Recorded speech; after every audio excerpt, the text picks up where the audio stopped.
Hello, welcome to Sleepy History. Tonight, Feudal Japan's peasants, their life far from peaceful. A harsh, tough existence we'll explore. If you find solace in these past tales, please like and subscribe. It helps our channel grow. We're curious, where are you listening from today, and what time is it for you? Let us know below. It's wonderful to connect with all of you from different corners of the globe. Now get truly comfy. Let's begin our historical journey. This will be revealing. Welcome. Tonight we explore Feudal Japan, a vast era from the Kamakura period's 12th century rise of the shogunate through the warring states to the Tokugawa Shogunate's end in the mid-19th century. For nearly 700 years, Japan was governed by a military class. The shogun, the supreme military commander, held true national authority, while the emperor remained a symbolic figure. Powerful regional lords, the Daimyo, ruled their own territories or han under the shogun. This long period forged a unique, hierarchical society, largely isolated, where one's place was almost always dictated by birth, setting the scene for the lives within. The foundation of this society, especially prominent during the Edo period, was a rigid class system known as Shino, or the four divisions of society. This Neo-Confucian model organized people into a strict hierarchy: samurai warriors at the top, followed by farmers, peasants, then artisans, and finally merchants at the bottom. This order was considered natural and essential for stability, with each class assigned specific roles and responsibilities. Mobility between these classes was extremely rare and actively discouraged. This structure wasn't just a guideline, it was the law, profoundly shaping every aspect of life, from occupation to social interaction and legal rights. The samurai were the undisputed elite, comprising a small fraction of the population. Perhaps 5 to 10%, they were the warrior class, the administrators, and the enforcers of order. Their status was hereditary, and they enjoyed numerous privileges, most visibly the right to wear two swords, and the deeply feared authority to strike down commoners for perceived disrespect. They were expected to embody ideals of loyalty and martial skill. During the long peace of the Edo period, many samurai became bureaucrats, but their social supremacy, funded by taxes from the lower classes, remained absolute, placing them firmly at the apex of Japanese feudal society. Officially, the second class, ranked above artisans and merchants, were the farmers or peasants, the Nomin or Hyakusho. This high placement was rooted in Confucian ideology, which valued agriculture above all other productive activities. Peasants cultivated rice, the lifeblood of Japan, which served not only as food but also as the primary measure of wealth and the basis for taxation. The lords' incomes and samurai stipends were calculated in koku of rice. Thus, farmers were theoretically honored as the essential foundation of the nation, their labor deemed vital for the survival and prosperity of all other classes in this structured society. Following the peasants were the artisans, Shokunin, the skilled workers like carpenters, smiths, and weavers who produced non-agricultural goods. They were considered less vital than farmers, as they didn't create food but transformed materials. At the very bottom of this official hierarchy were the merchants. Confucian doctrine viewed them as parasitic, profiting from others' labor without producing anything tangible themselves. This formal disdain for merchants, however, didn't always reflect their actual economic influence, as many grew wealthy, especially in thriving cities during the Edo period, sometimes living more comfortably than the theoretically superior peasants. Despite their esteemed theoretical position, the everyday reality for Japanese peasants was extraordinarily harsh and one of profound powerlessness. They were the economic bedrock, yet they shouldered the heaviest tax burdens, often surrendering a huge portion of their harvest, sometimes over half, to the samurai and daimyo. Peasants were tied to their land, forbidden to leave their villages or change professions. Sumptuary laws dictated their clothing, housing, and even food. They had minimal legal rights and lived under the constant threat of arbitrary punishment from samurai. Their lives were a relentless cycle of toil with little reward or autonomy. It is essential to grasp that peasants were not a minority. They formed the overwhelming bulk of Japan's population. Throughout most of the feudal era, farmers constituted around 80 to 85% of all people. Imagine, 4 out of every 5 individuals you might encounter belonged to this class. Their countless villages dotted the landscape, their labor transforming it into productive fields. This massive population sustained the entire feudal system, from the grandest daimyo castles to the stipends of the lowest-ranking samurai. The entire intricate structure of feudal Japan rested squarely and heavily upon the shoulders of this immense, toiling class. Thus, the feudal Japanese peasant was an embodiment of contradiction, officially valued as the most vital producer, yet functionally placed at the bottom in terms of power, rights, and quality of life. They were the indispensable engine of the economy, the silent majority whose unceasing labor fed the nation and funded its rulers. However, this essential role translated not into privilege, but into a life of relentless obligation, constant insecurity, and crushing burdens. Understanding this dynamic, the chasm between their societal importance and their lived suffering, is key as we explore just why it truly sucked to be a peasant in feudal Japan. We now turn our focus to the very soil beneath the peasant's feet, the land. In feudal Japan, for the vast majority, life was an unceasing dialogue with the earth. Agriculture was not merely an occupation, it was the rhythm of existence, the source of all sustenance, and the foundation of the entire societal structure we've discussed. The peasants' world was circumscribed by the fields they tended, their fortunes tied directly to the whims of weather and the fertility of the soil. Every aspect of their culture, their festivals, their anxieties, and their fleeting joys was deeply interwoven with the cycle of planting and harvesting. This land, this earth, was their universe. And the undisputed king of this agricultural world was rice. While other crops like barley, millet, and vegetables were grown, rice, or kome, held a place of paramount importance. It was more than just the staple food, it was the currency of the realm, the standard by which wealth was measured and taxes were levied. A daimyo's power was gauged in koku of rice, the amount needed to feed one person for a year. This sacred grain, cultivated in flooded paddies, demanded intensive labor and meticulous care, shaping the landscape and the lives of those who grew it. The entire economic and social system pivoted on its successful cultivation and collection by the ruling class. Imagine the landscape sculpted by generations, terraced paddies climbing hillsides like shimmering staircases. In spring, tender green shoots emerged, a promise of life. Summer saw lush fields under an often oppressive sun, the air thick. Then, autumn transformed green to gold as heavy heads of grain ripened for the sickle. The land was a canvas of breathtaking yet hard-won beauty. It demanded constant vigilance against drought, flood, pests, and blight, a demanding mistress, always testing the endurance of those who worked it. This beauty was paid for in sweat and constant toil, a relentless cycle. But who truly owned this precious, life-giving land? The stark reality for most peasants was that they did not.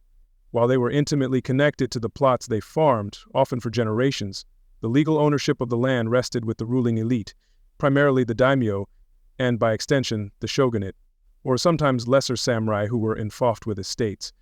Peasants were, in essence, tenants. They did not possess title deeds, they did not have the freedom to sell the land, or in many cases even to leave it. Their existence was tied to specific plots within their village, plots that ultimately belonged to a distant lord whose face they might never see. The arrangement was one of conditional land use. Peasants were permitted to live on and cultivate the daimyo's land within their assigned village collective. The village, or mura, rather than individual households, was often the primary unit responsible for ensuring that cultivation occurred and, crucially, that taxes were paid. This collective responsibility could foster community solidarity, but also immense pressure, as the entire village could suffer if quotas weren't met. They were granted the privilege of working the land, transforming its potential into the tangible wealth, rice, that fueled the entire feudal state, all under the watchful eyes of local officials. In exchange for this right to cultivate, peasants owed their lord a huge portion of their harvest, the Nengu, or land tax, primarily rice. This was no small share. Tax rates varied, but commonly 40, 50, or even 60% of their crop was taken, sometimes more. For every 10 bags of rice from months of arduous labor, half or more went to the authorities. This left families with a precarious margin for sustenance, seed, and other needs. The weight of this constant obligation was immense, shaping every decision and casting a long shadow over their daily lives, a debt that was never truly paid in full. The work was unremittingly grueling. From first light to fading dusk, a peasant's life was physical toil. Armed with simple tools, wooden plows, often hand-pulled, hoes, sickles, they tilled, planted, transplanted rice seedlings one by one into flooded paddies, weeded constantly under the hot sun, managed irrigation, and finally harvested, threshed, and winnowed. Every family member, young to old, contributed. This relentless labor year after year etched itself onto their bodies, often shortening lives through exhaustion and injury. The land demanded everything they had, a constant physical sacrifice for survival and obligation. The land for the peasant was a profound paradox. arrestingly beautiful. Its seasonal changes offered deep connection, their sole provider of meager sustenance, the only life they knew, tied to identity and survival. Yet this same land was not theirs. It was a source of unending labor, a reminder of subservience, the means for lords to extract wealth, beautiful but unforgiving, a giver of life that also imposed immense burden. Their bond with it was absolute, a powerful, unbreakable tether to both their precarious survival and their inescapable, lifelong suffering. It was everything, yet it offered so little freedom in return. Having understood the land, though not theirs, was the peasants' world, we now explore the relentless, repetitive cycle of labor defining their year. Rice cultivation. This wasn't a gentle partnership with nature. It was an arduous, unceasing battle, demanding tasks consuming their lives.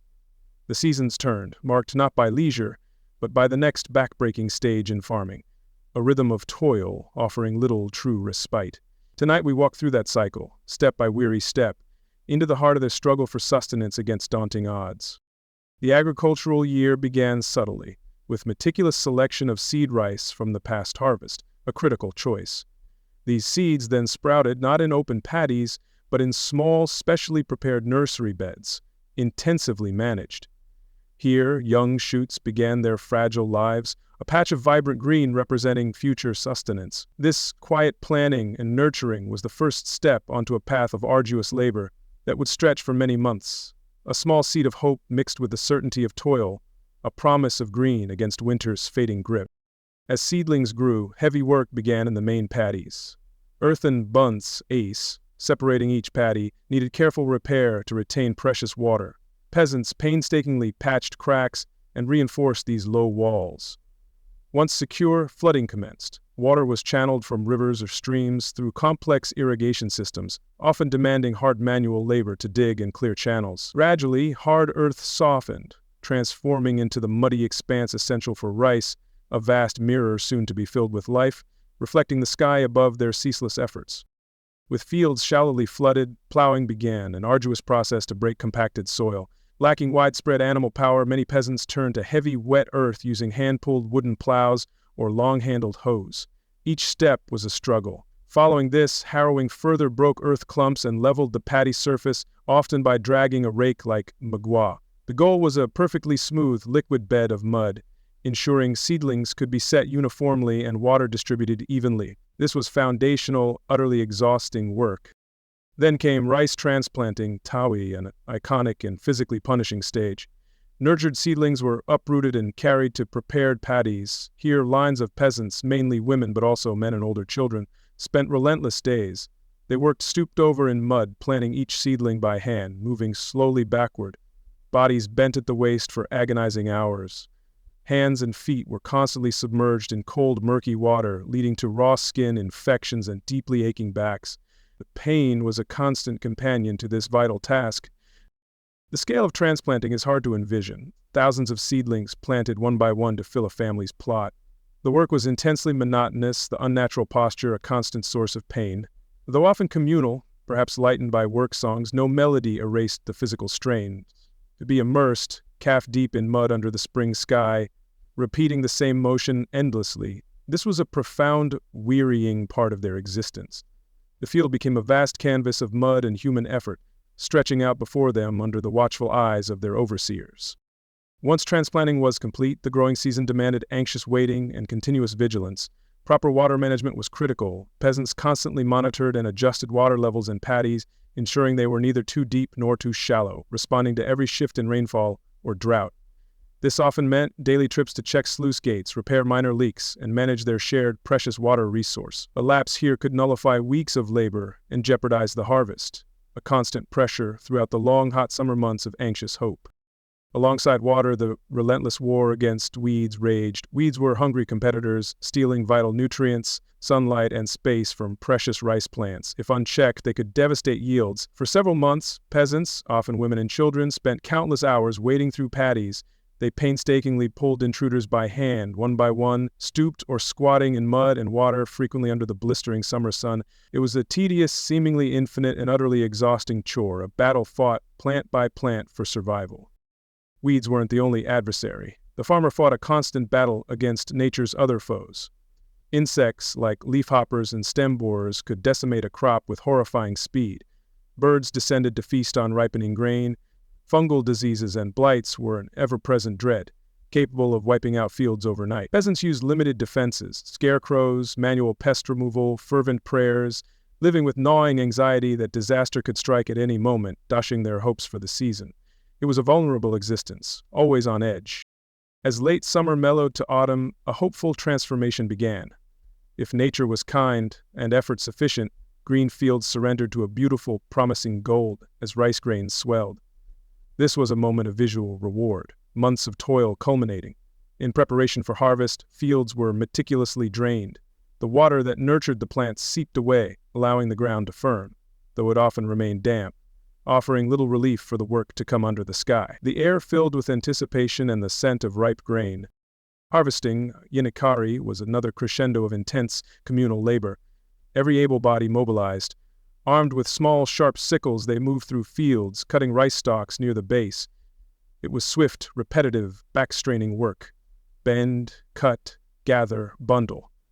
Days stretched long, driven by urgency to bring in the crop quickly, especially if autumn skies threatened rain. The sun beat down, dust and chaff filled the air, muscles screamed, but the sight of falling grain spurred them onward. This was the critical moment, demanding every last ounce of their energy. Once cut, sheaves of rice, heavy with moisture, couldn't be threshed immediately. Careful drying was needed to prevent spoilage and ease grain separation. Typically, bundles were hung upside down on bamboo racks in fields or near farmhouses, resembling golden curtains under the autumn sun. Sometimes, if weather was dry, they were laid on mats. This drying might take days, even weeks, a vulnerable interlude where the precious harvest remained exposed to elements and pests, adding to the farmer's unending list of anxieties before it was truly safe. After drying, rice was threshed, vigorously detaching grains from stalks. This often meant beating sheaves against hard surfaces like wooden beams or threshing ladders, or using flails. It was dusty, physically demanding, repetitive. Following this, the grain needed winnowing. This involved skillfully tossing the threshed mixture into the air using wide baskets, allowing wind to carry away lighter chaff and debris, while heavier precious grains fell back cleanly. These were the final exhaustive steps to secure the year's hard-won, meager yield for the family. And so, the harvest was secured, what remained after nature and pests, but the peasants' labor never truly finished. The largest share, Nengu, was due to the Lord. Then came winter preparations, and before any real rest, the cycle would inevitably begin anew. Imagine that, sunrise to sunset, every day, for months on end, mostly with your feet in mud. This relentless, monotonous rhythm, this profound physical exertion and unwavering obligation, was the bedrock of their existence, generation after generation. The land gave life, but it demanded nearly everything in return. While rice cultivation dominated the peasants' year, the spine of their existence and their lord's revenue, their labor didn't end in flooded paddies. To survive and meet obligations, the farming class undertook many other activities, cultivating different crops and performing endless essential tasks. Tonight we look beyond shimmering rice fields to uncover the full scope of this unceasing toil, revealing a life of varied yet equally demanding labor that consumed their days and defined their struggle for a meager existence. Though rice was king, especially as the currency of taxation, other grains played vital supporting roles. Barley, omegi, and skamugi were widely grown, often on drier lands or as a second crop after rice in warmer regions. They provided essential calories, consumed as simple porridges or mixed with rice to make it stretch further. These grains, however, rarely carried the prestige or economic weight of the dominant rice crop, serving more as humble fillers for the peasants' often inadequate diet, a quiet supplement to the main event. In marginal lands, on hillsides, or in regions with poorer soil or less water, peasants cultivated even hardier cereals like millet, kibiri, or awa, and buckwheat. Soba was resilient to drought and harsh conditions, offering some food security where rice might fail.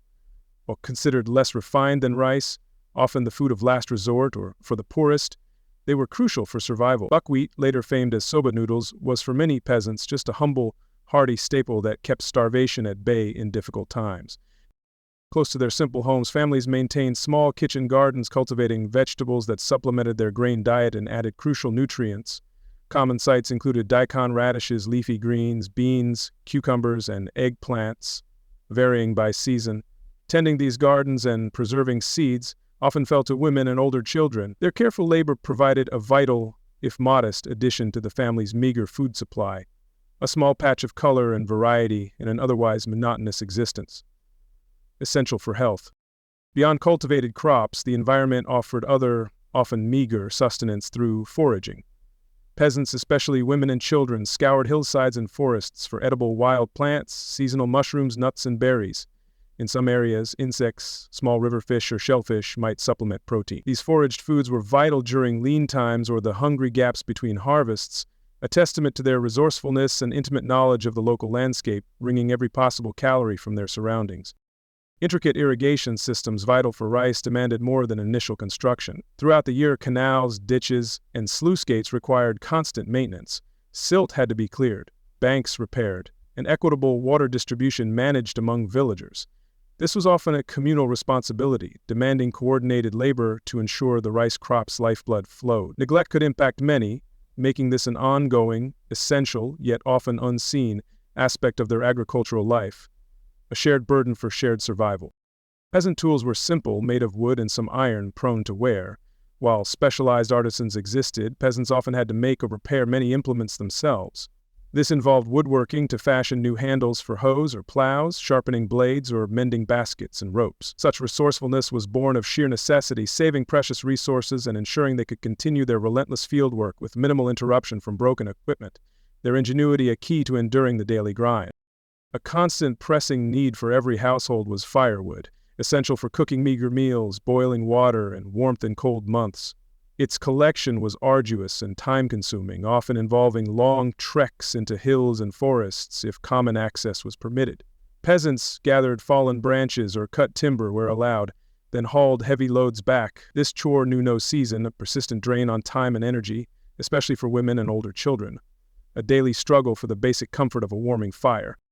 Roofs of most peasant homes were typically thatch, dried straw, reeds, or pampas grass. These materials, providing adequate shelter, decreated and needed regular repair or replacement. Gathering and preparing these thatching materials was another significant undertaking. Cutting, drying, and bundling grasses, often a communal effort. Retouching a roof was skilled labor-intensive, ensuring protection from rain and snow, a vital task for basic survival against the elements, a constant battle to keep the harsh weather out. Peasant clothing was simple, functional, often homemade. While cotton spread later, garments were commonly crafted from coarser plant fibers like hemp, rami, nettle fiber, or even processed tree bark. Peasant women undertook the laborious process of cultivating plants, processing fibers, spinning thread, and weaving rough cloth on simple looms. Dyes, if used, were natural. These clothes were made to endure, patched and repatched until they utterly disintegrated, a testament to their poverty and resilience. While major roads were the domain authorities' concern, upkeep of minor local paths, small village bridges, or tracks to common lands often fell to villagers. This might be yay, communal labor exchange, or part of obligations to the village collective. Keeping routes passable was essential for daily movement, transporting meager goods, and accessing fields, water, and woodlands. It was another layer of shared responsibility and labor in their tightly knit, interdependent communities, unseen but critical work. Many peasant families toiled with human muscle alone. Some, slightly better off, might own an ox or horse. These animals were invaluable for plowing or hauling, easing the human burden. However, ownership also meant added chores, providing fodder, shelter, and care. In a society where every rice grain was precious, feeding an animal was a significant commitment. With the vast majority lacking them, the absence of animal power only highlighted the immense physical demands placed upon their own bodies, day after grueling day. Clearly, farmer or peasant hardly encapsulates the breadth of skills and labor this class performed. By necessity, they were part-time woodcutters, amateur carpenters, basic water engineers, foragers, weavers, and general laborers. Their hands were calloused not just from plow and sickle, but also from axe, needle, and carrying pole. This versatility wasn't chosen but required for survival in a world where specialization was a luxury, largely reserved for other more privileged classes in the rigid social order. One might imagine winter as a restful off-season after the autumn harvest. For feudal Japanese peasants, this was largely an illusion. While outdoor fieldwork slowed, it was replaced by other essential tasks. Indoors, there was tool repair, rope making, straw weaving for mats or sandals, processing fibers for cloth. Outdoors, firewood still needed gathering, Irrigation channels might undergo substantial repairs, and preparations for the next demanding agricultural cycle were always subtly unavoidable. Life for the peasant was thus one of perpetual physical labor. No distinct period of prolonged leisure, no real downtime existed. Each season brought its own demands, its relentless chores ensuring survival and meeting obligations. From pre-dawn chill to dusk, year in, year out, their bodies were in motion, energy expended on an endless array of tasks. This unceasing activity defined their days, years, and lives, leaving little room for anything beyond work and basic, insufficient rest. Their endurance was remarkable. Understanding this constant, year-round grind, from rice's importance to supplemental crops, endless maintenance, and resourcefulness for basic necessities, we see why peasant life was so incredibly challenging. It wasn't just back-breaking labor in rice paddies, it was their total existence, a life consumed by an unceasing cycle of diverse physical tasks, leaving little energy or opportunity for much else. This foundation of perpetual work is central to their story of profound, inescapable hardship and suffering. After exploring the peasants' unending labor, what sustenance did this toil provide? What meager fare graced their tables to fuel such work? The peasant diet, like their lives, was one of stark simplicity and often profound insufficiency. Tonight we examine what passed for sustenance, a culinary landscape far from abundance, where every mouthful was hard-earned. Gourmet meals were, quite simply, not on the menu. It was a diet dictated by necessity, reflecting their place in a harsh world. While peasants cultivated vast rice fields, the white grains were largely for tax and urban markets. For their own consumption, peasants relied more on coarser grains. Millet, barley, and buckwheat formed the bedrock of daily meals. These were hardier, grown on poorer land, and less coveted by authorities, thus more likely to remain in peasant stores after the taxman's share. This reality shaped their entire dietary experience, a constant reminder of who truly benefited from their primary crop.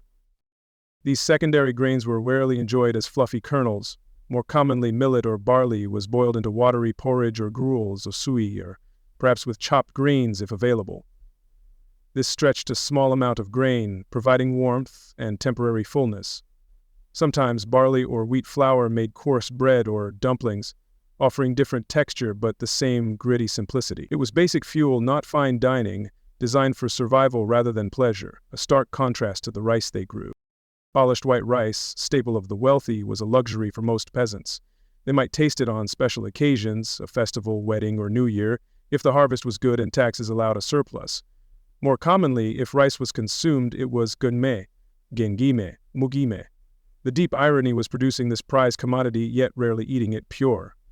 This disparity underscored their social standing and the economic realities they faced daily. Vegetables from small kitchen gardens accompanied the staple grains. These were not exotic but hardy, common plants.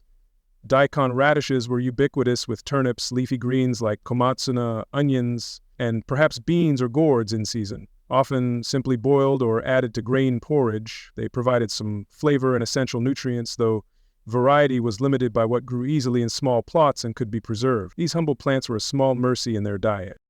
Given seasonal harvests and lean winters, preservation was key. Pickling sukemono was a vital art in every peasant household. Vegetables were preserved using salt, rice bran, nukazuke, or miso, transforming fresh produce into tangy accompaniments lasting months. These pickles added much-needed flavor to bland grain dishes and provided vitamins when fresh vegetables were scarce. A bowl of gruel with a side of pickles was a typical, unexciting yet essential meal for survival through the year. When cultivated foods were insufficient, peasants turned to foraging. The countryside might offer sanzai, mountain vegetables, wild mushrooms, edible grasses, nuts, and berries. Knowledge of these wild edibles was passed down. While these items added variety and nutrients, they were unreliable and required effort to gather. They represented a direct, often desperate interaction with nature for survival, a way to supplement a diet that was frequently inadequate on its own, especially in lean times. Protein was a scarce commodity. For those near rivers, lakes, or coastlines, small fish, shellfish, or seaweed might offer an occasional supplement. Simple fishing methods like nets or traps yielded modest catches. For inland communities, fresh fish was a rarity. If available, fish were often dried or salted, so even this protein wasn't always consumed fresh. It provided a welcome, though infrequent, change from the usual vegetarian fare when it could be obtained, a small luxury in a hard life. In some regions, particularly mountainous or inland areas where other protein was exceptionally scarce, Insects were traditionally consumed. Larvae, grasshoppers, indigo, or cicadas might be collected, then fried or simmered, perhaps with soy sauce if available.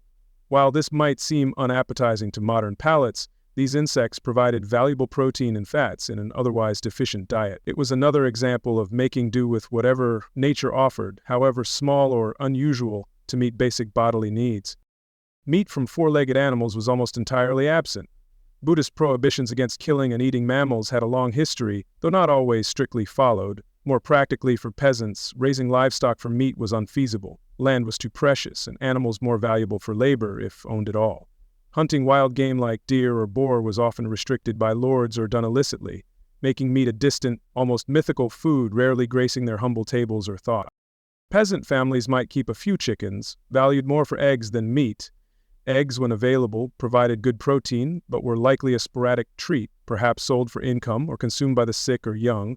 Killing a chicken meant sacrificing future egg production, a hard choice when struggling for every scrap. Thus, poultry made only a minor impact on their overall protein intake.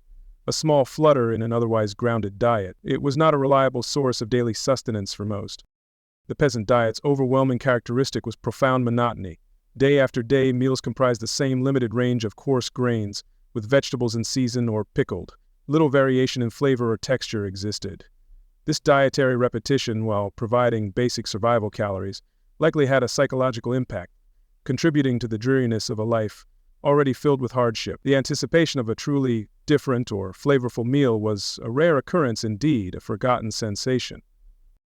Such a limited diet inevitably led to nutritional deficiencies. While providing bulk, reliance on few grains meant insufficient protein, lack of essential vitamins leading to conditions like beriberi if rice was overly polished, and inadequate fats. These deficiencies could result in stunted growth, low energy, reduced immunity, and shorter lifespans. It was a constant state of hidden hunger. Even with a belly full of watery gruel, the body paid a heavy price for this meager sustenance over time. In stark contrast, the samurai class generally enjoyed a far more varied, nutritious diet. Their rice stipends ensured ample quantities of this preferred grain, often polished white. Meals included a wider array of fresh and pickled vegetables, more frequent servings of fish, and occasionally poultry or game. While subject to sumptuary rules, their diet reflected higher status and provided energy for martial training and duties, a world away from peasant fare, highlighting the deep social divide in sustenance. At the feudal food chain's apex, daimyo and high lords indulged in elaborate cuisine. Meals were multi-course affairs, best quality rice, stunning variety of seasonal delicacies, prized seafood, rare game, artfully prepared dishes pleasing eye and palate. Sake flowed freely. This was a world of culinary artistry and abundance, utterly unimaginable to the peasant, whose daily concern was staving off starvation with basic ingredients. The disparity was absolute, a chasm between classes reflected on their plates. The peasant's table in feudal Japan was for survival, not savor. Necessity, not choice. Their diet, from land they toiled on but didn't own, showed resilience in transforming meager resources into sustenance. Predominantly plant-based, heavy on coarse grains and pickled vegetables, protein a rare guess. Gourmet meals were not on the menu. Instead, what passed for sustenance was a monotonous, often deficient reflection of their hard life at the bottom of the social pyramid, a daily reminder of their lot. After a day of relentless labor, the feudal Japanese peasant returned not to a haven but a dwelling reflecting their societal place. Homes were not for leisure but basic shelter, often as harsh as the lives within. Tonight, we cross the threshold of these peasant abodes to understand their simple, drafty, shared reality. This was no restful sanctuary, but another facet of their difficult existence, offering little escape from the day's toil, merely a place to momentarily cease their endless work. The typical peasant house, Noka, was rudimentary, built from local materials. The frame used rough wooden poles or untrimmed logs set in the ground. Walls were thin planks, woven bamboo plastered with mud, or straw layers. These offered minimal insulation or protection, unlike the crafted residences of elites who benefited from their labor. Such flimsy construction ensured a constant battle against the elements, a direct contrast to the secure homes of their superiors. Crowning these structures was a thick thatched roof. Race straw, reeds, or pampas grass cacaya were layered densely to shed rain. Picturesque now, these roofs needed constant maintenance and periodic, labor-intensive rethatching. They were prone to leaks, fire, and harbored insects and rodents. This humble crown, heavy and needing care, symbolized the peasant's struggle for basic shelter, a constant worry rather than a secure covering, demanding yet more of their precious time and energy. Peasant homes were very small, often just one or two multi-purpose rooms. Eating, sleeping, and indoor work occurred in the same cramped area. Daylight filtered poorly through small openings or the door, leaving interiors dim. The layout was dictated by necessity and resource limits, far from the spacious, artfully designed homes of wealthier classes enjoying light, air, and defined living spaces. Functionality trumped any notion of comfort or aesthetic appeal in these minimal dwellings. A defining feature was the floor, often just packed earth, the doma. This was practical for messy tasks, but also cold, damp, and hard to clean. Some slightly better homes had a small raised wooden section, but for many, life was lived directly on hard ground, a constant connection to the soil they toiled upon, even indoors. This earth floor offered no barrier against the chill or moisture seeping up from below, contributing to discomfort and potential illness, a gritty reality. Openings for light and ventilation were minimal. Windows, if any, were small, unglazed holes, perhaps covered with a wooden shutter, straw mat, or, rarely, paper shoji. Doors were rough wooden planks or sliding panels, doing little to keep out winter's cold drafts or summer's heat and insects. These were mere passages, not effective barriers against the outside world's harshness. They provided entry and exit, but little in the way of actual protection or insulation from the elements. At the center was the irori, or sunken hearth, an open pit in the earth floor for cooking in meager heat. An adjustable pot hook might hang above. Essential for survival, the irori filled the small home with smoke, as chimneys were rare. Constant smoke stung eyes, coated everything with soot, and caused respiratory ailments. This smoky heart, while providing warmth and cooked food, was a constant source of irritation and health problems, a double-edged sword in their daily lives. Furnishings were sparse, almost non-existent by modern standards. Peasants slept on thin straw mats, mushikaro, or directly on the earth/wood floor, perhaps with a wooden block pillow. Bedding was rough blankets or patched quilts. A few basic pottery items, a water bucket, farming tools stored indoors, and maybe a small family shrine constituted all possessions. Comfort was unknown in these stark interiors. Utility was the sole consideration for any item they possessed or used. These small huts often housed extended families. Grandparents, parents, and children lived and slept in close proximity, sometimes with other relatives or even livestock sectioned off in a corner during harsh weather. Resources were pooled, labor shared, but the number of people crammed into tiny spaces created intense compression and constant human presence. This huddle was for warmth and shared survival, but also a source of inevitable friction and lack of personal space, a daily reality.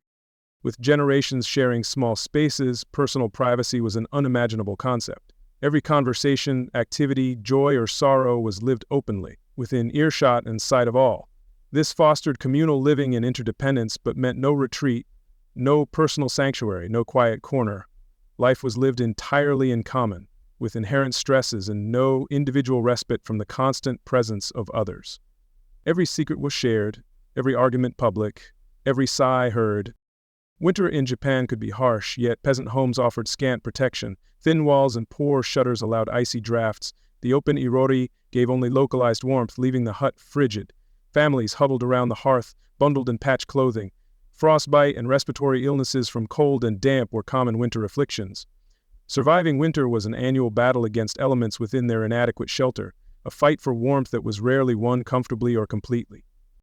If winter brought cold, summer subjected peasants to stifling heat, oppressive humidity, and relentless insects. Poorly ventilated huts became ovens. Mosquitoes, flies, and other pests thrived in and around these simple dwellings, adding discomfort and spreading disease. Thatched roofs, while offering some insulation, could also harbor vermin. Relief from summer's oppressive conditions was as elusive as warmth in winter, making homes trying in every season, offering no true escape. Sanitation facilities within the peasant home were typically non-existent. Toilets were simple pits or outhouses away from the dwelling. Access to clean water for drinking and washing was often a challenge, requiring trips to a communal well or stream. Personal hygiene was difficult under such conditions, contributing to disease prevalence. Their living quarters offered little of what we consider basic cleanliness or comfort, adding another layer of hardship to their already difficult lives. Contrast these hovels with samurai residences. Even lower-ranking samurai often had more substantial houses. Several rooms, raised wooden floors with tatami mats and fuzuma doors. They might have shoji, paper screens, and ngawa, veranda, and perhaps a small garden. While not palaces, these homes signaled status, offered greater comfort, privacy, and clear separation from agricultural toil. Their dwellings reflected a life of martial discipline and administrative duties, far removed from mud floors. At society's apex, daimyo resided in imposing castles or sprawling yashiki, mansions. These were symbols of power, fortified with stone walls and moats. Inside, numerous specialized rooms, exquisite artwork, polished floors, intricate carvings, beautiful gardens for contemplation and entertainment. The scale, opulence, and architectural sophistication stood in unimaginable contrast to the peasant's dirt-floored hut, highlighting the chasm between ruler and ruled, a visible testament to inequality. Thus, peasant living quarters were purely functional. For basic shelter, little more. They offered minimal comfort, scant privacy, and a constant struggle against cold, heat, smoke, and pests. These simple, drafty shared huts were far from restful sanctuaries. Instead, another daily reminder of lowly status and unyielding harshness. Home was merely a place to briefly pause from a life of unending labor, a fragile shield against a demanding world, rarely a source of true solace or rejuvenation. From their dwellings, we turn to the clothes upon peasant backs in feudal Japan. Like their homes and diet, attire was a testament to arduous lives and lowly status. These were not garments of comfort or distinction, but functional coverings, often as worn and patched as the bodies they protected. Tonight we explore peasant clothing, where survival, not style, dictated every thread. This was a world far from the finery of the elite, a daily uniform of their struggle and their place within a rigid social order. For much of feudal history, common peasant fabric came from hemp, asa, or rami. These plants grew relatively easily and were processed locally. The fabric was incredibly durable, vital for clothes facing relentless labor. However, it was also coarse, stiff, and often uncomfortable, especially when new. Softness was a luxury unknown from these rough textiles, a scratchy reminder of humble means. This practicality came at the cost of any real comfort, a trade-off made out of sheer necessity by those at the bottom. Cotton, moment spread more widely from the 15th, 16th centuries, common in the Edo period. It offered a softer, more comfortable alternative to hemp and was easier to dye. However, its peasant adoption was gradual. Growing cotton needed specific conditions, and the fiber or cloth was an expense. While some peasants, especially in cotton areas or with slightly more means, accessed it, hemp and other traditional fibers remained staples for many, particularly the poorest, for a considerable length of time, illustrating slow economic change. Peasant garments were extremely simple in design. Basic attire was often a short, kimono-like robe, kosari, a T-shaped garment. Men might wear this with simple trousers, momohiki, or a loincloth, fondoshi, for hard work in hot weather. Women's kosade might be slightly longer. These clothes were cut economically, with minimal shaping, easy to make and mend, utilizing every scrap of precious fabric. Complex tailoring was an unknown art, reserved for those with more resources and leisure. Fashion or elaborate decoration was alien to peasant clothing. Garments were often undyed, drab, beige, gray, or off-white. If dyed, it was with inexpensive local natural dyes, indigo blue from the ai plant being common and resilient. True decoration often came as numerous patches, sashiko, stitching, sometimes reinforced them, bespeaking a life of making do and endless mending. These patches told a story of poverty and the constant need to extend the life of every single garment owned. Every aspect of peasant clothing was dictated by its function in a life of hard labor. Garments needed to allow wide movement for planting, hauling, or using tools. They had to be sturdy enough for dirt, sweat, and constant wear. No superfluous elements, delicate materials, or designs hindering work were tolerated. Clothing was a practical tool, as essential and unadorned as a farmer's hoe or sickle, designed purely for the daily grind. It was a uniform of utility, not of status or personal expression. These simple garments offered minimal protection against Japan's varied, often harsh climate.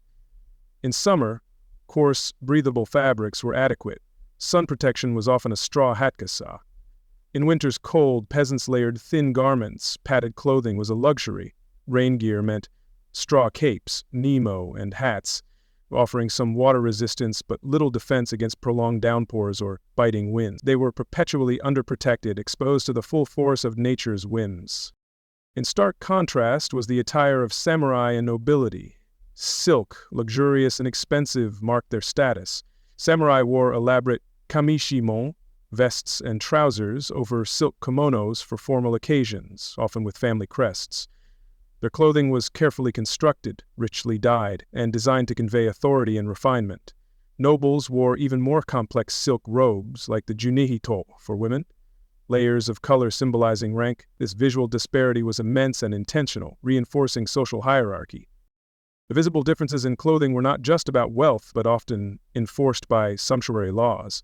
These regulations, prominent during the Tokugawa Shogunate, dictated materials, colors, and styles for each social class. Peasants were typically forbidden from wearing silk or overly bright colors, reinforcing their lowly status and preventing outward displays that might blur class lines. Their drab, functional clothing was, in part, a legally mandated uniform of their station, a constant reminder of their place. Peasant clothing in feudal Japan directly reflected their societal place, functional, coarse, devoid of adornment. Fashion was not a concern, staying covered was. Having garments durable enough for endless labor was the primary goal. Their patched, worn attire from humble materials stood as a silent, everyday testament to their hardship. A world away from the silks and brocades distinguishing their rulers, it was clothing for pure survival, not for display, comfort, or any sense of personal style. In the hard life of a feudal Japanese peasant, filled with unending labor, meager sustenance, and basic shelter, one burden stood above all in its relentless pressure: the system of taxation. Known primarily as Nengu, this obligation was the central pillar supporting the feudal power structure. For the peasant, it was a crushing weight, dictating their chances of survival year after year. Tonight we delve into this defining feature of their existence, the ever-present demand for their hard-won precious harvest. The Nengu, Niengong, was at its core an annual land tax, the primary means by which the ruling samurai class, from local lord or daimyo to the shogun, extracted wealth from the agricultural population. It was overwhelmingly paid in kind, meaning not with money, which peasants rarely had, but directly with a portion of the crops they grew. While various levies existed, the Nengu, particularly the rice tax, was the undisputed cornerstone of the feudal economy, its very lifeblood.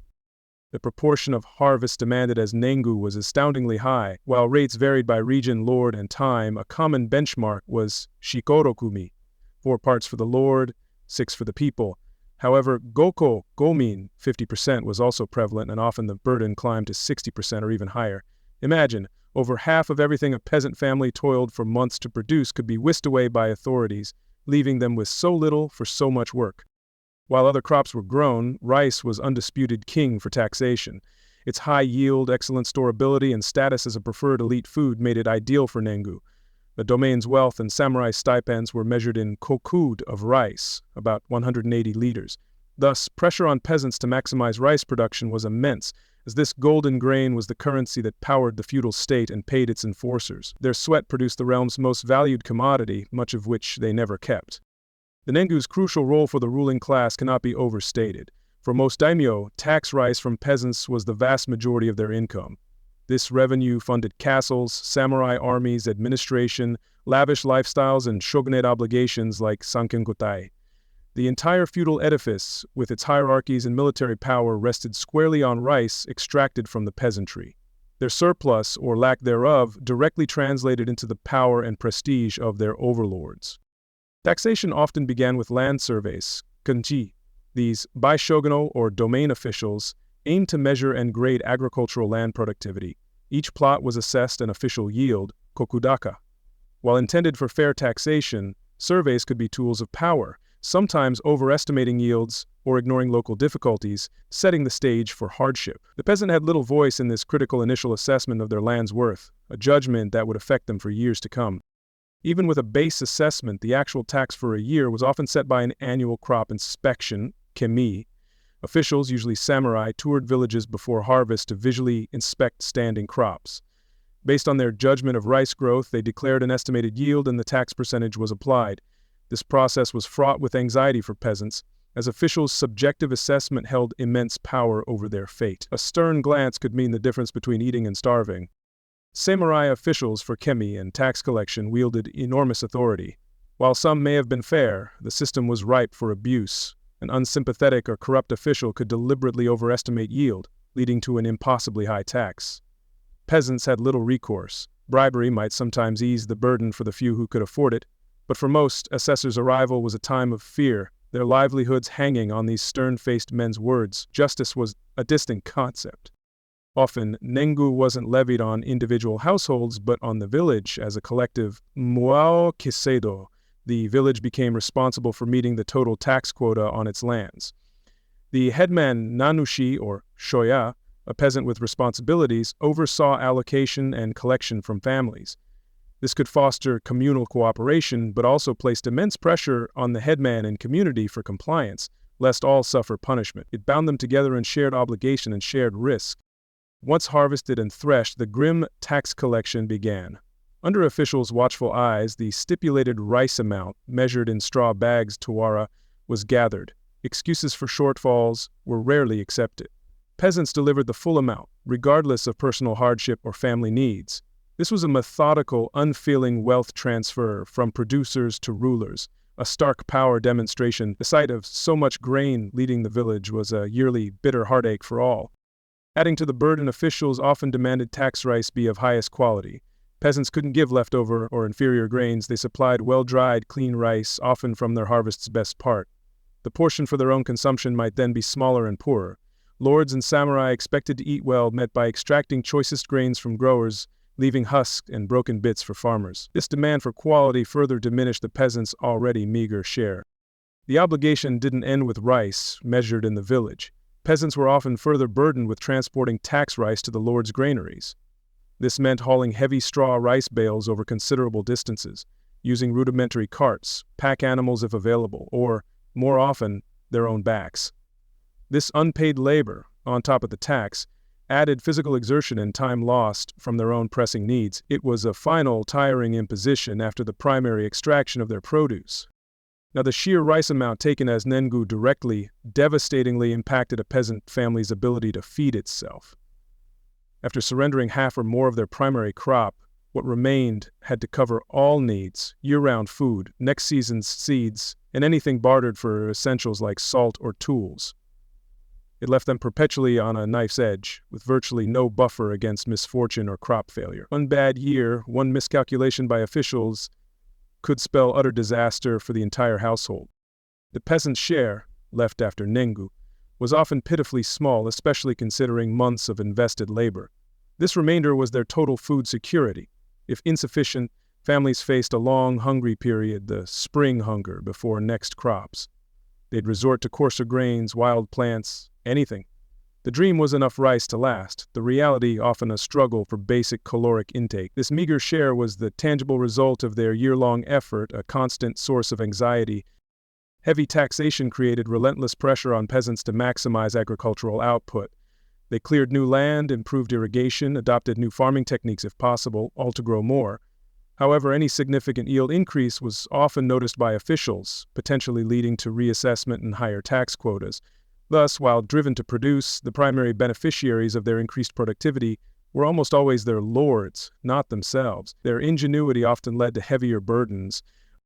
Perhaps the Nengu system's most brutal aspect was its inflexibility against natural disasters. Droughts, floods, typhoons, or pests decimated crops. Yet, tax demands often remained rigid, or only slightly reduced. Peasants faced an impossible choice: pay tax and starve, or resist and face dire consequences. Many fell into debt, sold land if they had rights, or even sold family members into servitude. Nature's cruelty was compounded by the state's unyielding demands, creating a cycle of despair. While Nengu on rice was main, peasants faced other impositions. Komonari were taxes on miscellaneous mountain/river products like lumber or fish. More significant was often Corvée labor, Buyaku or yoeki. Peasants could be conscripted for unpaid labor on public works like roads, castle repairs, or dams, further draining time and energy from their fields and families. These extractions, small and large, added to the overall weight of their obligations to the ruling class. Generally submissive due to samurai power, unbearable conditions sometimes pushed peasants to desperation. Peasant protests or uprisings, occurred, particularly during famine or harsh taxation. These weren't attempts to overthrow the system, but usually desperate appeals for mercy, tax reduction, or against corrupt officials. Participating in an ikki was incredibly risky, as suppressed leaders were invariably executed brutally as a warning. It was a choice between slow starvation and swift death. Beyond physical deprivation, Nengu imposed a heavy psychological burden. Peasants lived with constant anxiety about harvest, officials' whims, and ability to meet tax demands while feeding families. A pervasive sense of injustice existed, of toiling endlessly for others living in comfort. This undercurrent of stress and quiet resentment was an intangible but significant part of being a peasant under the feudal tax regime, shaping their worldview and dimming any hope for a better future. In conclusion, the Nengu tax system was the unyielding engine powering feudal Japan, sustaining its warriors, lords, and social order. But for the peasant, it was a relentless bane, a yearly extraction keeping them impoverished, insecure, and perpetually struggling for survival. This tax burden, more than any other factor, defined their harsh realities and is a central reason why, for so many, it stuck to be a peasant. It was the price for a peace they seldom benefited from, a constant reminder of their subjugation. Nengu, the primary rice tax, was the heaviest burden on feudal Japan's peasant, yet obligations didn't end there. A complex web of additional taxes, dues, and compulsory labor further drained meager resources and precious time. Tonight we explore these other exactions, the often overlooked layers compounding hardship, ensuring the peasants' contribution to the feudal state was truly comprehensive. Their existence was one of constant outpour, with little left for themselves after the lords had their fill. Beyond rice, lords often imposed Komonari, shaobucheng, or miscellaneous product tax. This levy targeted non-rice products from land, forests, mountains, and waters within the lord's domain. While items seemed minor compared to rice tax, collectively they were a significant additional extraction. Peasants relied on these same resources for diverse needs, making their lives even more precarious. Every local bounty, from mushrooms to river stones, could potentially be claimed by their masters. Items demanded under Komonari varied by region and resources. They could include fixed amounts of vegetables like daikon or beans, fruits like persimmons, nuts, wild mushrooms, or honey.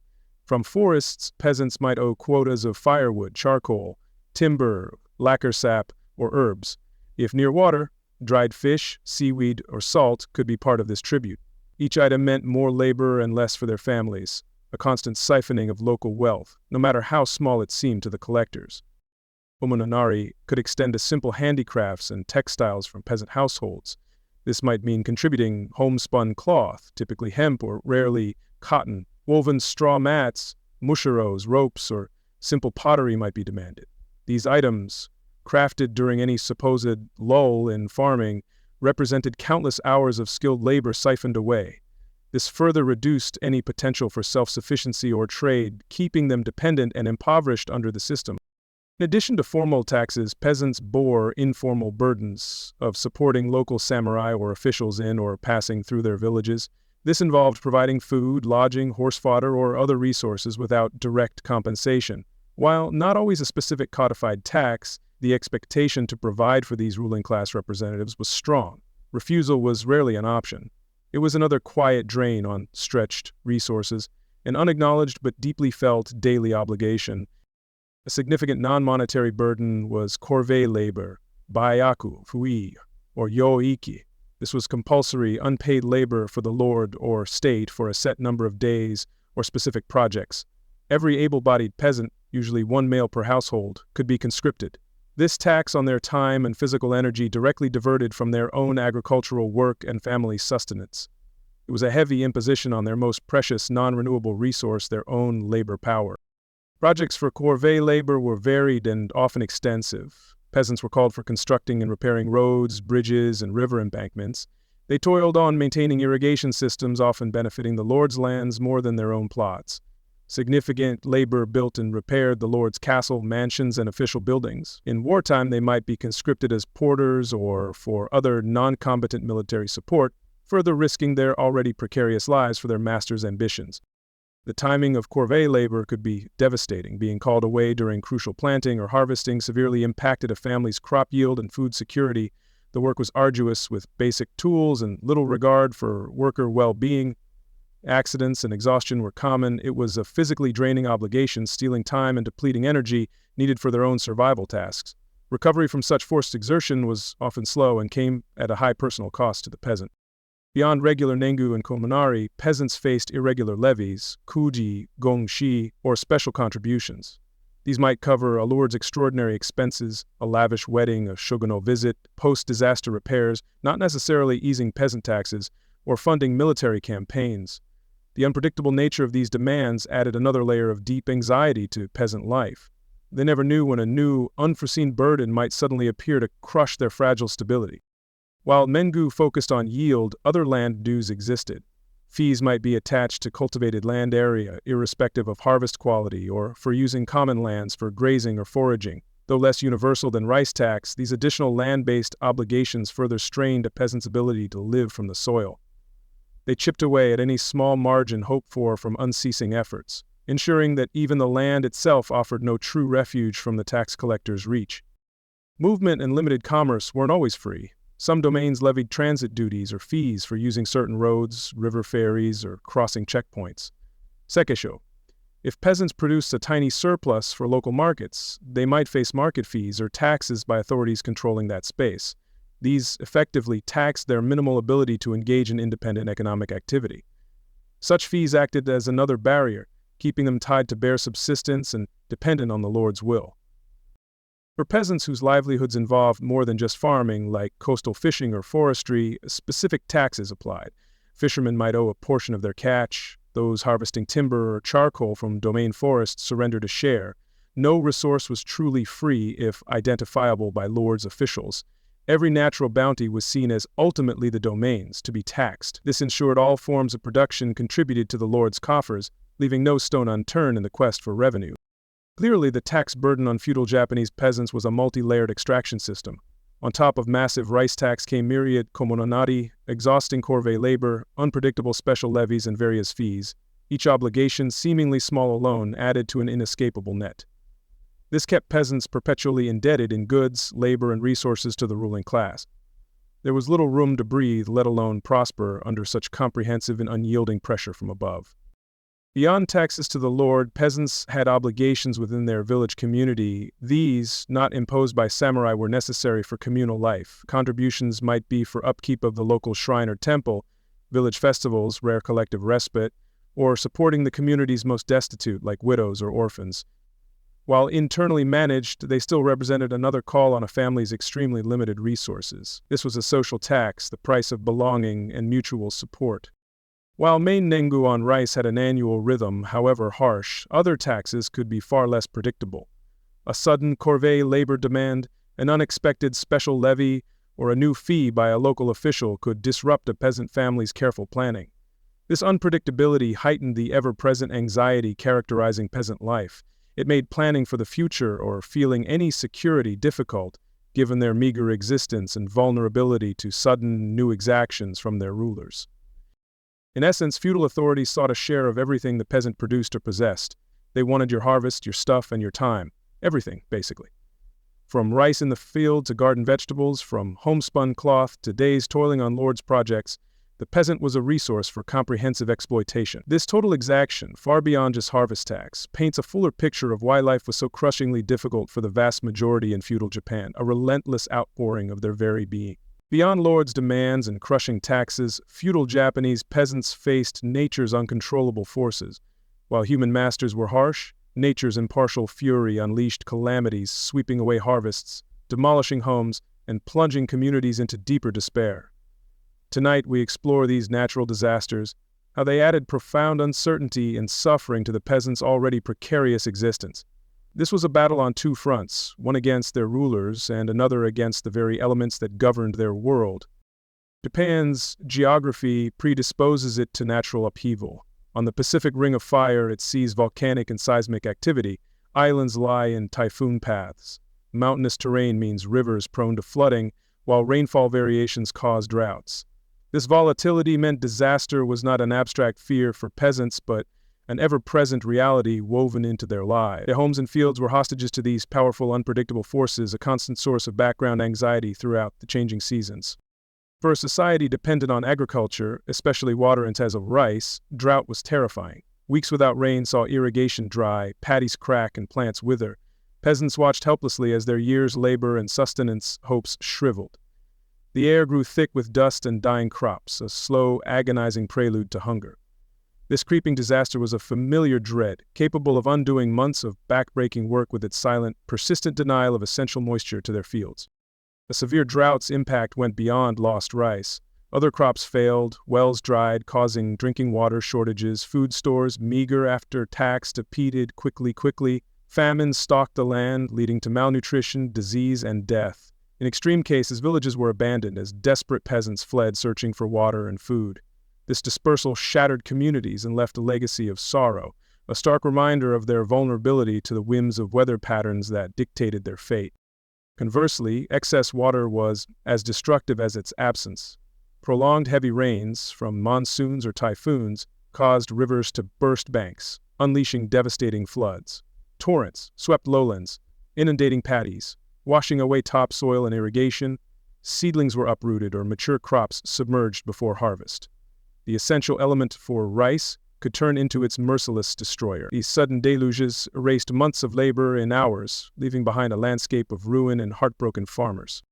The major flood's aftermath was devastation. Fields were waterlogged, coated in sterile silt or debris. Irrigation channels, painstakingly maintained, might be obliterated. Homes could be damaged or destroyed. Once waters receded, peasants faced reclaiming land, clearing debris, rebuilding what was lost, often with weakened bodies and spirits. They knew the season's harvest was likely gone and hunger was a certainty. The cycle of toil would begin again, but with even fewer resources.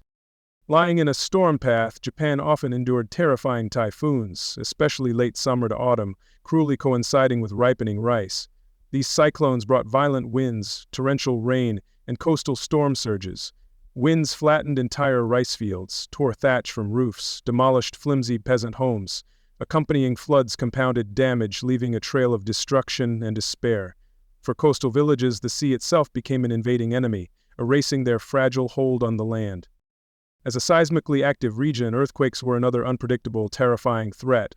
A sudden violent shaking could reduce peasant homes to rubble in moments. Landslides, triggered by tremors in mountains, buried villages or blocked roads and rivers. In coastal regions, undersea quakes unleashed devastating tsunamis. Colossal water walls sweeping far inland, obliterating everything. There was no warning, no defense, only chaos, immediate destruction, and a profound sense of helplessness. A natural disaster's initial impact was often just the beginning. Earthquakes frequently led to widespread fires in densely packed villages with wooden homes and open hearts. Floods and compromised water sources triggered outbreaks of waterborne diseases like dysentery or cholera. Malnutrition following crop failures weakened immune systems, making people more susceptible to epidemics. These secondary effects compounded misery and increased the death toll long after the initial event had passed away. Beyond dramatic weather and earth movements, peasants battled insidious natural foes, crop diseases and insect infestations. A sudden blight swept rice paddies, turning healthy plants black. Swarms of locusts or other pests devoured a season's crop in days.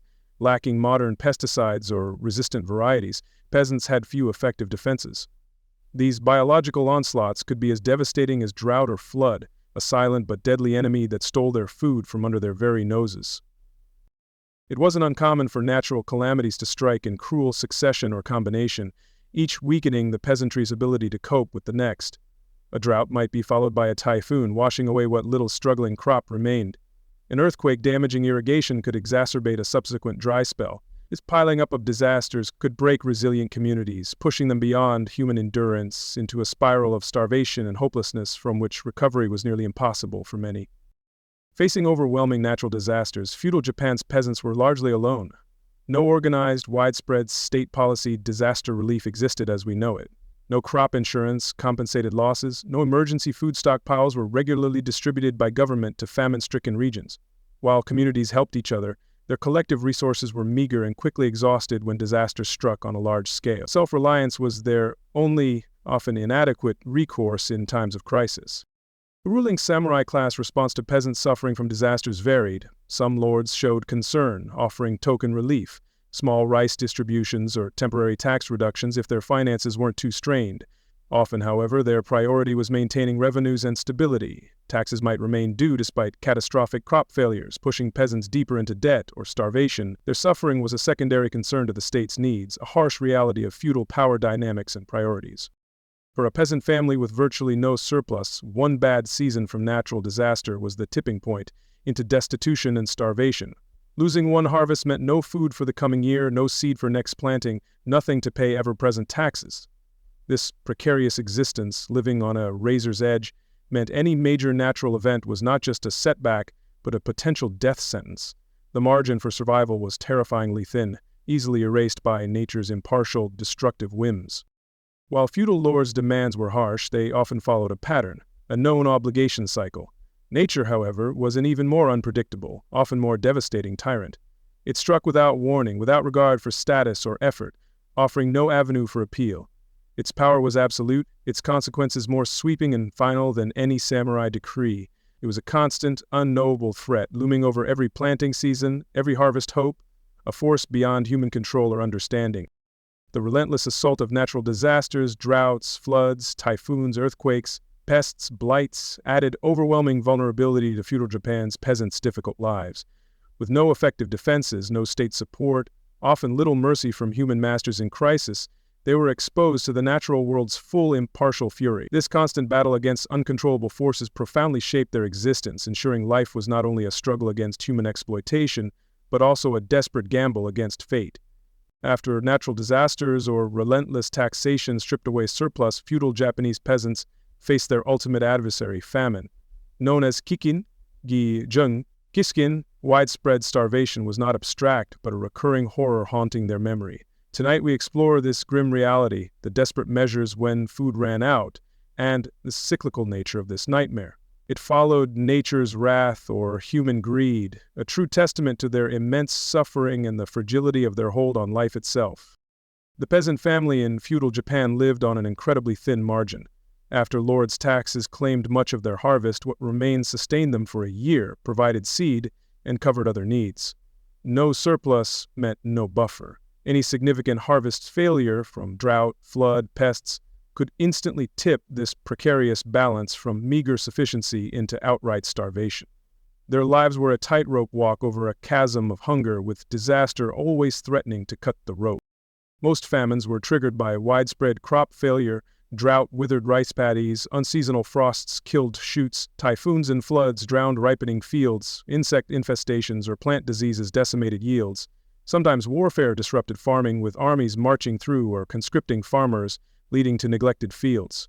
When the primary food source vanished, famine was the inevitable, terrifying consequence. It was a direct result of their dependence on a vulnerable agricultural system. Famine's onset was often a slow, creeping dread. Families saw small grain stores diminishing too fast, rice bags grew lighter, meal portions smaller, strict rationing began, adults often sacrificing for children. Hope for relief dwindled as days wore on. Gnawing emptiness became a constant companion, a prelude to severe suffering if conditions didn't improve. This initial stage was marked by quiet desperation and the heartbreaking realization of impending doom for the household. As hunger tightened its grip, normal foraging intensified into a desperate, all-consuming search. Peasants ventured further, spending days scouring forests, mountainsides, riverbanks for anything remotely edible. They dug for tough roots normally ignored, gathered bitter acorns, stripped bark, collected grasses and leaves, offering little nutrition but temporarily filling aching bellies. Every living thing, however unpalatable, became a potential, desperate food source in their frantic quest for survival. When foraging failed, people resorted to famine foods, substances normally inedible or harmful. Pine bark, stripped and pounded into coarse flour, was common. Bracken ferns, needing careful processing to remove toxins, were consumed. Some accounts speak of eating chaff, straw, or even, in extreme dire circumstances, clay or dirt to quell starvation pangs. These were tragic illusions of sustenance, born from the deepest human despair and the body's primal urge to survive at any cost. Prolonged starvation took a visible, devastating toll. Emaciation set in, skin taut over bones. Lethargy and extreme weakness made simple tasks impossible. Deficiency diseases like scurvy became rampant, swelling from edema, hunger swelling, distorted features, eyes grew sunken, hair dull. The body deprived of nutrients consumed itself. a slow, agonizing decline towards death if relief didn't come. This physical decay was a horrifying spectacle, stripping away human dignity. Extreme famine could strain community life's fabric. While solidarity often characterized village existence, starvation's desperation sometimes led to bond breakdown. Food theft, even from neighbors or family, occurred. Trust eroded. However, shared suffering also often brought communities closer, families pooling what little they had, facing grim reality together. The human response was complex, a mix of base desperation and enduring remarkable compassion in the face of unimaginable hardship. Perhaps famine's most heart-wrenching aspect was witnessing children suffering, parents starving themselves, endured unimaginable anguish watching children weaken, cry from hunger, and succumb to disease. They'd go to any lengths for a scrap of food, often eating nothing themselves for days. The helplessness of being unable to provide for one's starving child was a psychological torment, adding unbearable weight to physical suffering. This was a pain that haunted them beyond the hunger itself. In famine-induced despair, some peasant families made unimaginable choices. To save some, or give a child a slim survival chance elsewhere, parents might sell children into servitude, bonded labor, or brothels. An even more desperate, tragic practice, mabiki, thinning out seedlings, referred to infanticide, often of newborns, as a last resort to reduce mouths to feed. These were not acts of cruelty, but of ultimate, agonizing desperation, choices no human should ever have to make. As conditions worsened and hope vanished, many peasants abandoned homes and villages. These famine refugees wandered the countryside seeking food, charity, or any less afflicted place. Often they died on roadsides from starvation, disease, or exposure. Entire villages became deserted, silent monuments to the calamity. This flight wasn't for a better life, but a desperate gamble for any life, often ending in lonely death far from ancestral lands, a tragic diaspora of hunger. Effective large-scale relief from ruling authorities during famines was rare. Compassionate lords might open storehouses or offer aid, but this was often insufficient, poorly organized, or too late for many. The shogunate and daimyo's primary concern was often maintaining social order and their own financial stability, not comprehensive famine relief. Peasants were largely expected to endure or perish, their suffering often unrecorded or callously ignored by the powerful and well-fed. Famine and epidemic disease were inseparable companions, twin specters decimating peasant populations. Malnourished bodies had severely weakened immune systems, making them highly susceptible to infectious diseases like dysentery, typhus, smallpox, or influenza. These swept through starving communities with terrifying speed and lethality, often claiming more lives than starvation itself. A village barely surviving famine could be virtually wiped out by the pestilence, inevitably following in its grim wake. Famine wasn't a rare catastrophe in feudal Japan. While great famines like Kyo, Tenmei, and Tenpo are documented for devastating scale, localized or less severe famines were more frequent, a constant threat. Famine wasn't a rare event. For many, it was just another bad year waiting to happen. A grimly expected part of the peasant experience, this recurring nightmare was passed down in stories and fears, shaping their fatalistic outlook on a life of constant peril and uncertainty. Major famine's impact was profound and long-lasting. They led to significant population declines, not just through immediate deaths, but reduced birth rates and increased infant mortality for years. Famines disrupted social structures, shifted land ownership as desperate peasants lost holdings, and fueled peasant unrest or iki in their aftermath. The memory of these terrible times seared into communities' collective consciousness for generations, a dark shadow influencing their culture and future actions. Famine, in its horrifying regularity and devastating consequences, is perhaps the ultimate indictment of the peasant's lot in feudal Japan. It was the tragic culmination of their vulnerability to harsh taxation, an uncaring ruling class, and nature's unpredictable forces.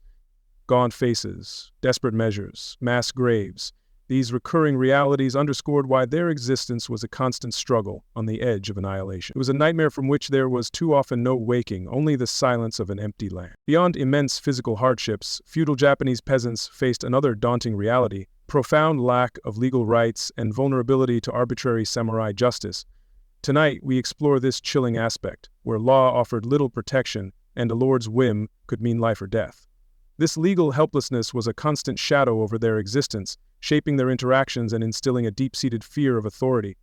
It was a world where might, not right, often dictated outcomes for those at the bottom of society.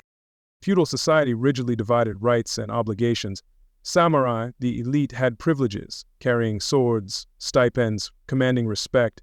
Peasants had obligations, farming, crushing taxes, labor, and obeying superiors without question. Legal standing was largely for those higher up. Peasants had duties, not entitlements. Their lives were circumscribed by what they owed, not by what was owed to them. This fundamental imbalance defined their place within the hierarchical structure of their world. Within his domain, Hansharami, the local lord Daimyo, or lesser samurai, wielded almost absolute authority over peasants. He wasn't just landowner or commander, he was the ultimate source of law for commoners. While the shogunate issued broader decrees, day-to-day justice for peasants rested with the local lord. His word was law, his judgment final in most disputes or offenses. This concentration of power left no room for independent legal recourse for those he ruled over so completely. For peasants, no independent courts, lawyers, or juries existed. The lord or his samurai officials acted as judge, jury, and often executioner. When a peasant was accused or disputes arose, matters went before these authorities. Decisions were swift, often based on limited investigation or subjective views, with no appeal for peasants. Justice was dispensed from above, not debated among equals. It was a system designed for control, not for fairness, in the modern sense of the word. Peasant legal mobility is starkly shown by kirisute gomen, permission to cut down and abandon. This gave samurai the legal right to strike down commoners for disrespectful behavior or insult. While some constraints supposedly existed, reporting the act, a witness, this right created a climate of fear. Any perceived slight could have fatal consequences. It underscored the immense power disparity and the cheapness of a peasant's life in the eyes of the ruling warrior class, a constant, terrifying reminder. The threshold for a peasant offense could be alarmingly low, punishments disproportionately severe. Failure to show proper deference, not bowing low or quickly enough, was insolence. Accidental property damage, minor theft, perhaps from hunger, or questioning orders led to harsh retribution. Little room existed for error, misunderstanding, or challenging the order. Absolute subservience was demanded. This created an environment where even unintentional mistakes could lead to disaster. A key feature was its arbitrary nature. Punishments weren't consistently applied by a written, accessible peasant legal code. Much depended on the lord's temperament, mood, or perceived need to make an example. One peasant might escape with a warning for an offense that saw another severely beaten or executed. This unpredictability made life even more perilous. Peasants could never be sure how actions, however innocent, might be interpreted by those in power, adding to their constant anxiety.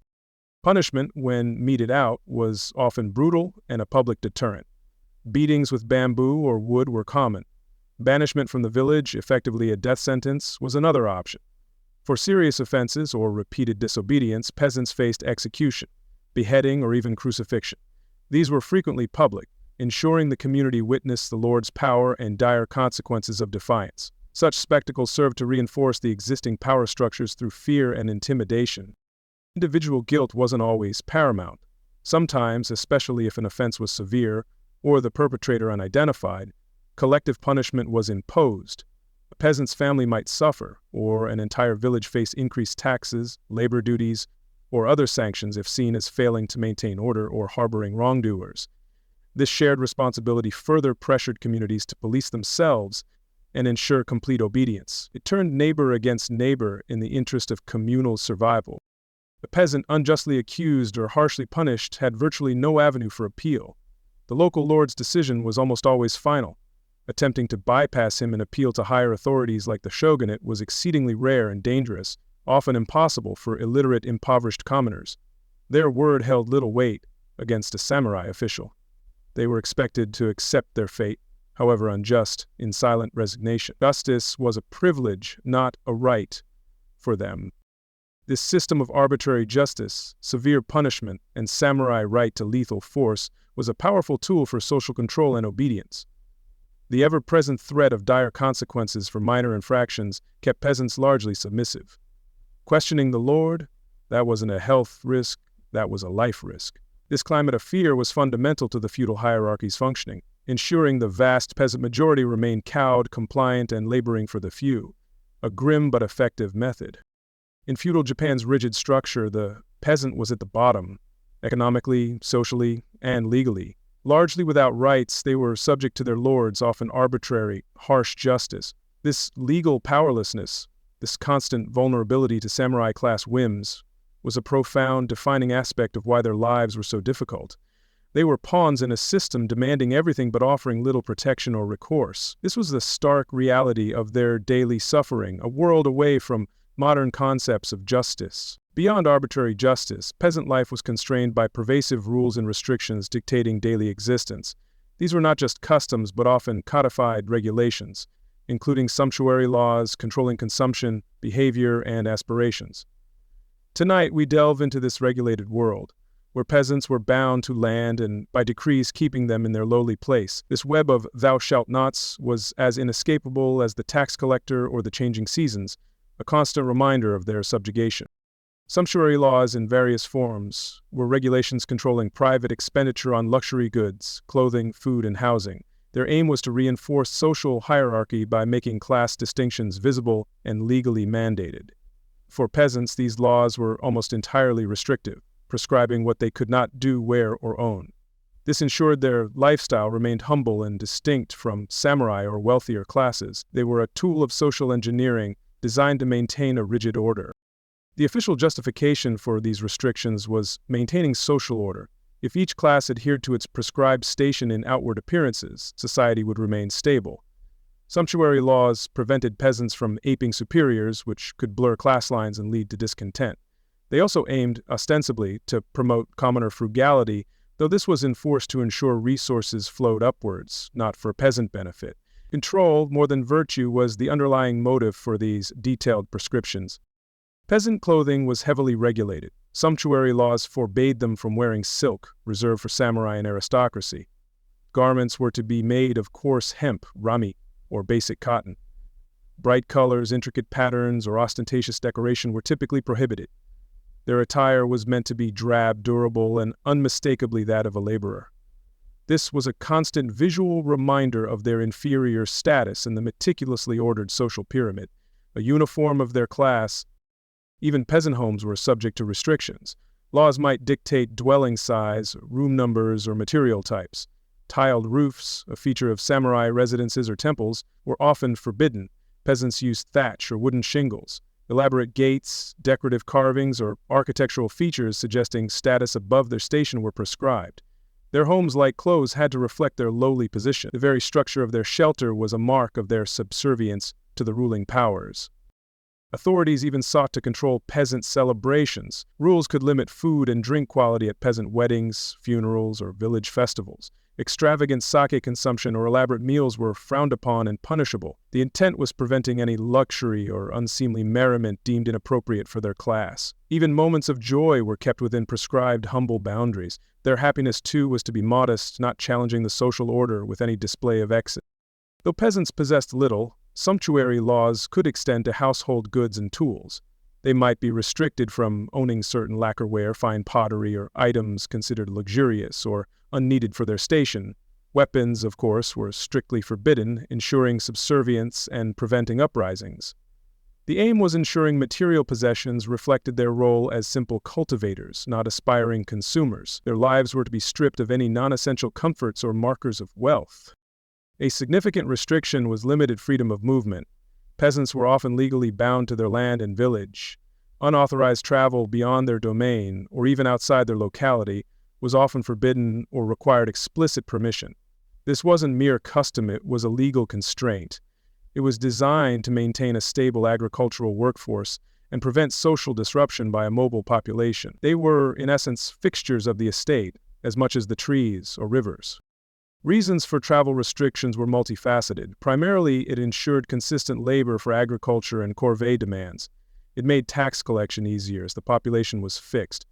Furthermore, limiting movement helped prevent spread of subversive ideas or coordinated peasant unrest. A static-rooted peasantry was far easier for the samurai class to control and exploit than one that could freely migrate seeking better conditions or escaping oppression. Their mobility was a threat to the system. The social hierarchy was hereditary and largely immutable. A peasant was born a peasant, expected to die one. Children inherited status and obligations. Opportunities to legally change class or occupation were virtually non-existent. While some might run to cities, trying to blend as artisans or laborers, this was risky. The system was built on everyone having a fixed role. The peasants was to farm and obey, generation after generation, without hope of advancement through merit or effort. Enforcement of these restrictions fell to local samurai officials, village headmen, and sometimes informal communal surveillance, like goningumi, 5 family groups, mutually responsible for conduct. Violations of sumptuary laws, travel restrictions, or other regulations could bring punishments, fines, public shaming, confiscation of forbidden items, beatings, or more severe penalties for repeated disregard. The net of control was tight, ensuring compliance through constant oversight and swift retribution. Living under such a comprehensive system of don'ts undoubtedly had profound psychological impact. It reinforced feelings of inferiority and resignation. Constant reminders of what was forbidden, what was beyond their station, limited aspirations and encouraged cautious conformity. To dream of a silk kimono, larger house, or distant journey was to entertain dangerous thoughts. Their mental world, like their physical one, was intended to be small, controlled by those above, stifling ambition. Ultimately, the vast web of restrictions and sumptuary laws served one purpose: continuously reinforcing feudal Japan's rigid social hierarchy. By ensuring peasants looked, lived, and behaved in a manner distinctly inferior to samurai, these laws made class distinctions an undeniable everyday reality. There was no mistaking who was bottom and who was top. This visual and practical separation was deemed essential for maintaining the feudal structure's stability and order, built entirely upon their submission. Thus, the peasant's life was encased in a cage forged from countless rules and minute regulations. These laws dictated not just labor and taxes, but their daily lives, clothes, homes, celebrations, movements. This meticulously controlled existence ensured they remained a humble, compliant, easily managed workforce, perpetually reminded of their subservient place. It was another layer of hardship, ensuring their world remained small, aspirations limited, and their primary function, to serve, was never ever disputed. Beyond daily struggles, feudal Japanese peasants endured warfare's instability. Though samurai were warriors and peasants bore no arms, lords' conflicts cast a dark shadow. Tonight we explore how these elite wars brought devastation to common people, often war's most numerous, uncounted victims. Their fields became battlegrounds, their resources spoils. Peace was a temporary lull, not a permanent state, in a world shaped by martial power and ambition, with peasants caught in the unforgiving gears. Japan's feudal period, especially the Sengoku Jidai, warring states, mid-15th to early 17th century, saw near-constant civil war as daimyo battled. Even in peaceful Edo times, local disputes or peasant uprisings needing military suppression occurred. Mobilization for shogunal duties also brought armed groups. For peasants, any army's passage, friend or foe, often heralded trouble. This underlying instability meant that true security was an illusion, always threatened by the ambitions of the powerful. Peasant villages with stored grain were often collateral damage in armies' paths. These forces, numbering thousands, needed sustenance. Regardless of allegiance, soldiers moving through requisitions took by force food, horse fodder, and useful materials. The peasants' hard-earned food was consumed by conflicts they had no stake in. Their homes and livelihoods were trampled underfoot by marching armies, their pleas for mercy often ignored by hungry, hardened warriors seeking only to fuel their campaigns. Outright raiding and plundering were common. Poorly disciplined soldiers, far from supply lines, looted peasant homes for valuables, food, livestock, tools, clothing. In chaotic times, bandits and masterless ronin also preyed on undefended villages. For peasants, an armed band's arrival meant terror of losing everything, including means of future survival. Their meager possessions were seen as legitimate spoils by those who lived by the sword, a brutal reality of their unprotected existence. Destruction often went beyond plundering. Villages were burned, either as deliberate scorched earth tactics to deny enemy resources, acts of retribution, or accidental results of nearby skirmishes. This meant loss of crops, food, homes, tools, and any security. Fleeing with only clothes on their backs, they became refugees in their own land, facing utter destitution.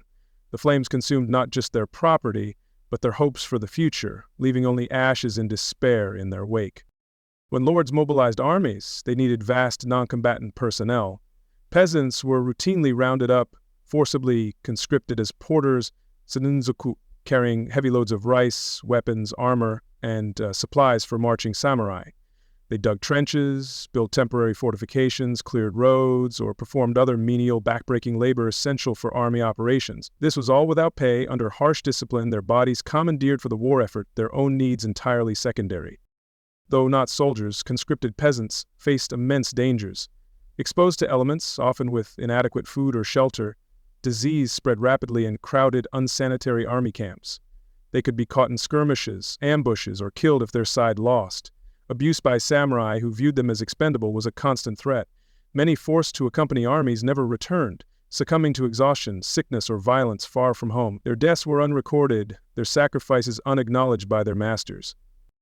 Warfare and conscription's impact on agriculture was devastating. Taking able-bodied men from fields, especially during critical planting or harvesting, meant crops went unsown, untended, or ungathered. This led to reduced yields, food shortages, and often localized famines after military campaigns. Even if a village was spared direct attack, losing its workforce to the Lord's army could condemn it to hunger. The unplanted field was a silent casualty, its emptiness a testament to the conflict's reach. Even if a peasant's domain wasn't in active fighting, their lord's military ambitions or defenses imposed burdens. Maintaining samurai armies, equipping them, funding campaigns or fortifications required resources. Costs were invariably passed to peasants via increased Nengu, rice tax, special levies, or more frequent Corvée labor demands. The peace of their immediate surroundings was often paid for by their increased toil and deeper poverty to support distant conflicts, a bitter price for a security they rarely felt. Warfare and instability were inescapable in feudal Japanese peasant life. Through direct village devastation, resource plundering, forced labor for armies, or economic drain from funding lords' conflicts, elite wars consistently brought misery. It was another powerful reason their existence was so precarious, another demonstration of how their lives were subject to forces far beyond their control. Peace was a fragile dream, often shattered by the ambitions of those who held power over their every waking moment. We've journeyed through a landscape of relentless toil, crushing taxes, arbitrary justice, and the constant threats of famine, disease, and war that defined the feudal Japanese peasant's life. It is a grim tapestry woven with threads of suffering.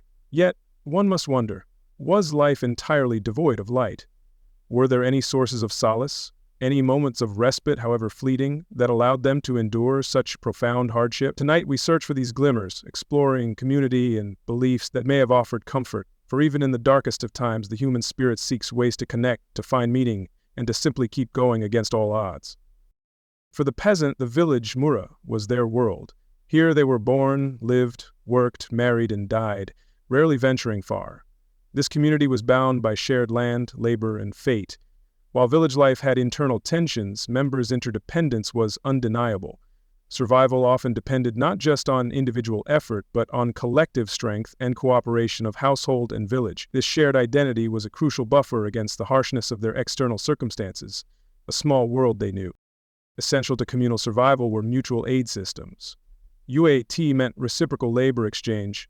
Households helped each other with demanding tasks like rice planting or harvesting, knowing the favor would be returned.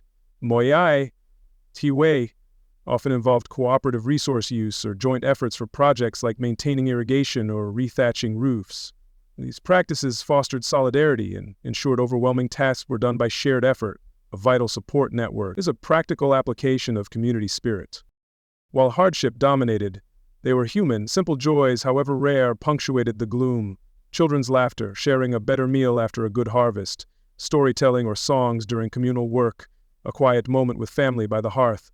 These small human connections, not erasing suffering, may have provided brief, vital warmth and a reminder of shared humanity. These were small sparks in the darkness, moments of connection that made the struggle momentarily more bearable, a brief pause in the grind. Local festivals, matsuri, offered structured, communal respite, often tied to the agricultural calendar. Spring festivals for planting, summer to ward off pests, autumn to thank for harvest. They involved rituals at the local shrine, perhaps some feasting, if resources allowed, music and dance. For a brief time, relentless toil was set aside, allowing collective expression of hope, gratitude, or simply release from daily pressures. These were islands of celebration in a sea of labor, essential for morale.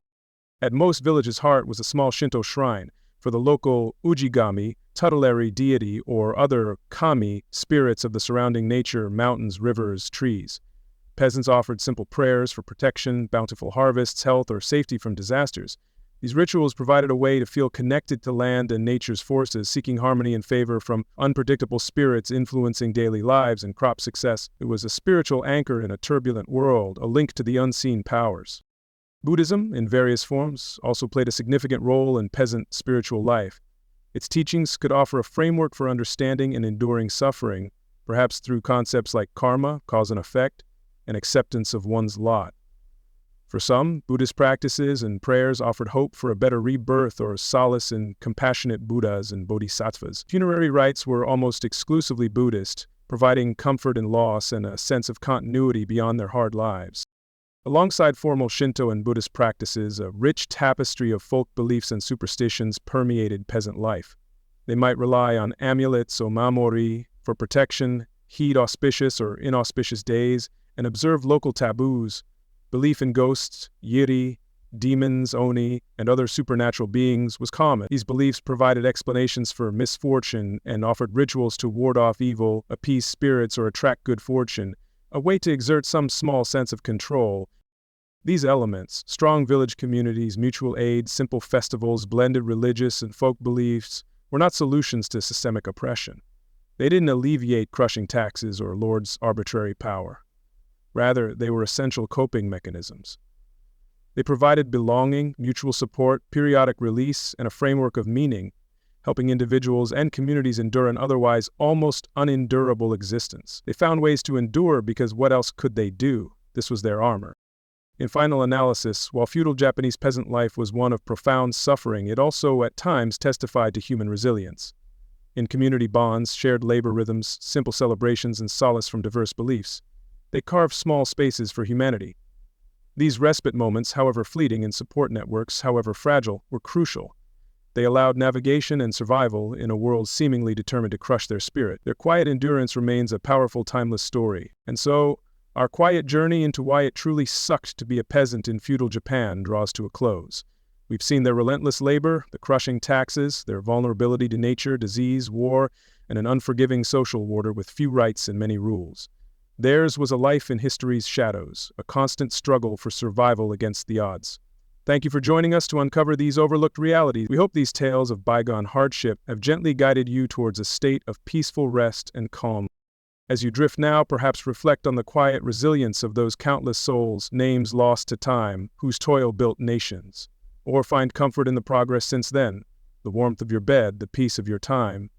The weight of history is vast, but understanding can make present comforts more profound. May your own sleep be deep, untroubled by the past's distant echoes. Rest well and dream peacefully. Good night now, and thank you again for listening to our sleepy history tonight.